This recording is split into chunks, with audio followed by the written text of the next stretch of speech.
you have some extra copies, I'll pick some from you. If you've read, unless you're collecting them. I'll share with you. Naisula? Thank you, Chairman. To the nominee, during your preamble, you thanked His Excellency the President for nominating you, and that is why you're before this committee.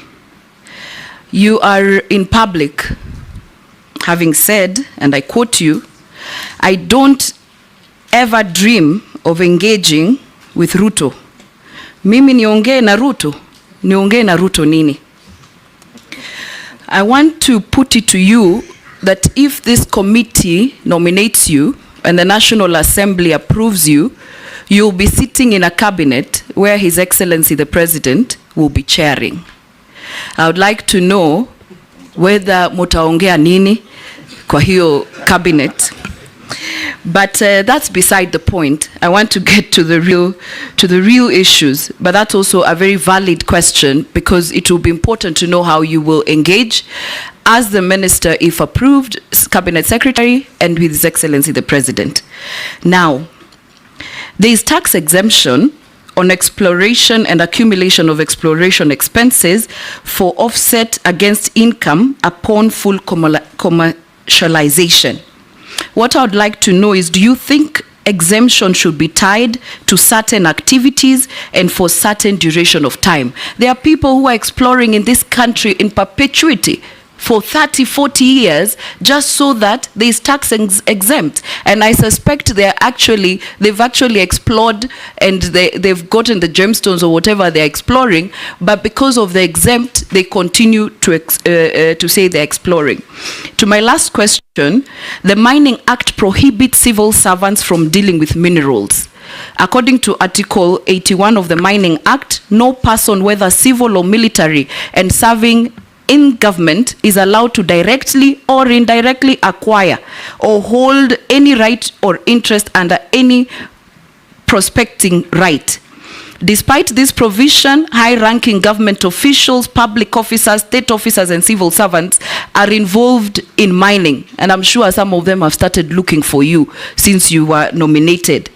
What mechanisms and plans will you put in place to ensure that revenues from gemstone mining do not end up in the pockets of cartels without disclosure? Actually, I thought cartels are only in agriculture, health. I've come to realize during this appointments committee, cartels are everywhere, including mining. And how do you intend to protect and shield communities from unscrupulous miners and cartels? Nelson Koech. Mine also was a quick one too, on the same gemstone. Late last year, the president had this launched, it's called a Voi Gemstone Value Addition Center. It is ill-equipped nominee. I don't know what you will do to make sure that there is value for money, and the small-scale miners are also able to be able to sell their mines in Voi Additional Center, Gemstone Additional Center. Number two is the mining law sets up several mechanisms which Kenyans can enjoy direct benefits from minerals. That is, for every sale of mineral, proportion of value of mineral is paid to the government as royalty, which is shared between national and county government and mining communities in the ratio of 70, 20 to 10, respectively. How then will you do differently to ensure the same is adhered to mining communities and county benefits? Nominee.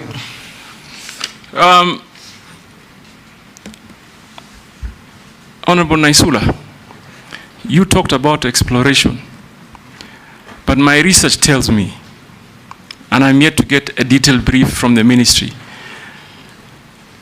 that you're imagining there are people doing exploration for 30 years. There are people doing prospecting for 40 years. How that makes sense, I have no idea.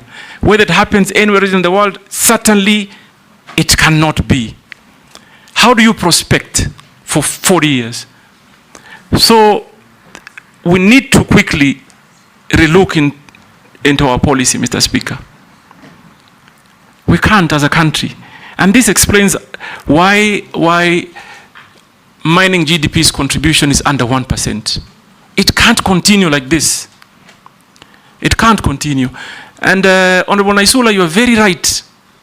If you thought you saw cartels, I've come to learn within this short period of time that I've been nominated, there are greater cartels in the mining industry.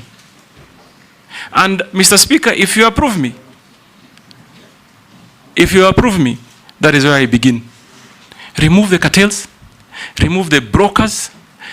Mining industry in Kenya cannot be a market of speculators. Mr. Speaker, I've also learned that before someone hits the ground, you'll find instances where a company has exchanged hands more than 10 times. Someone has gone, applied for a license, given a license, sold it to the Speaker, then sold it to Naisula, then sold it to Owen, then sold it to some farm in Canada, that one sells to China. All that time that they're speculating and gaining profits, the Kenyan people are losing. They are losing. It's only that and this is a task I'm going to take, because it looks like Kenyan population really do not have an idea of what geological minerals may be in the country. They must get involved, and I'll take it upon me to ensure they get involved. So I identify completely with your sentiments, Honorable Naisula, and this is an urgent matter that must be discussed and be realigned in a manner that works and defeats those cartels. Mr. Speaker, Honorable Naisula told me nitaongea na. You don't have to answer that. Only fools don't change their mind. I was going to say it in Kiswahili. Go on and answer the other question. Wapumbavu tu ndo wabadilishe mawazo. There is a question on communities. I'm coming to that. Yes. Number one, I've already picked an issue on, for example, timely disbursement of royalties. Mr. Speaker, I was talking to some people from Taita Taveta County, some community, who told me they have not received their share of royalties on a certain mine for the last 7 years. That can't work. What we need to quickly do is to ensure we create systems that function.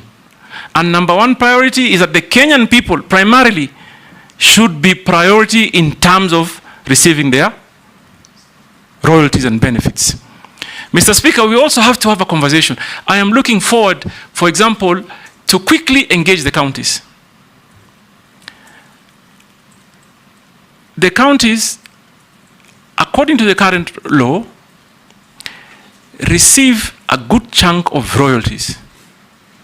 Maybe we may need to look at our legal framework on how we can also cushion the communities in the counties by ensuring that we maybe ring fence some of the resources to development.